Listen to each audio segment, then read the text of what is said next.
Sebagai manusia, kita tidak akan bisa lepas dari kehendak Tuhan yang Maha Kuasa.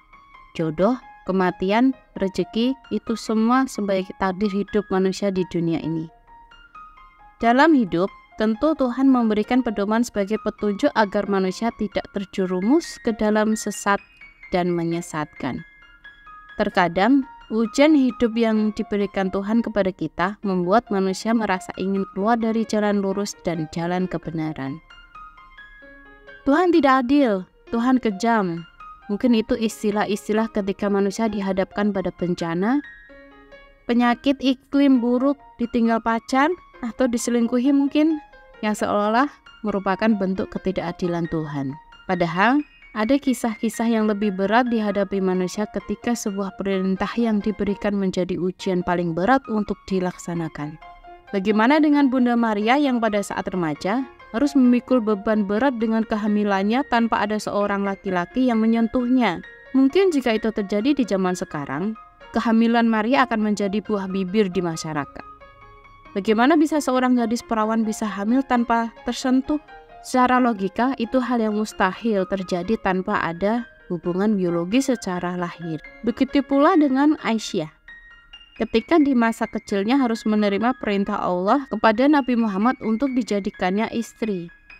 Mungkin sebagai manusia biasa, baik Maria dan Aisyah secara fitrah akan menolak perintah Tuhannya. Pasti mereka berkata, Tuhan tidak adil. Akan tetapi, kedua perempuan ini memang sudah ditakdirkan untuk menjadi suri tauladan bagi perempuan-perempuan di masa yang akan datang. Maria menerima perintah Tuhannya dengan berkata, sesungguhnya aku ini adalah hamba Tuhan, jadilah padaku menurut perkataanmu itu. Lalu malaikat itu meninggalkan dia. Begitu pula dengan Aisyah, ia menerima perintah Allah dan berkata, aku diperlihatkan dirimu dalam mimpi 2 kali.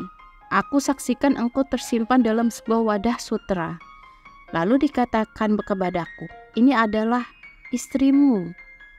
Aku buka, ternyata ada wajahmu. Maka aku mengatakan, kalau ini dari Allah, maka akan terlaksana. Di satu sisi, Aisyah merasa bahagia dan beruntung telah dinikahi oleh seorang nabi kesayangan Allah. Rasulullah SAW menikahiku di bulan Syawal dan mulai tinggal bersamaku di bulan Syawal. Lalu istri Nabi yang mana yang lebih beruntung melainkan aku? Dari kisah tersebut, menjadikan hikmah bagi kita semua bagaimana kita menyikapi kehidupan ini. Berat atau ringannya ujian yang diberikan Tuhan, itu sudah menjadi ketetapannya.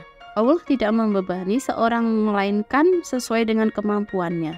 Dia mendapat pahala dari kebajikan yang dikerjakannya, dan dia mendapat siksa dari kejahatan yang diperbuatannya.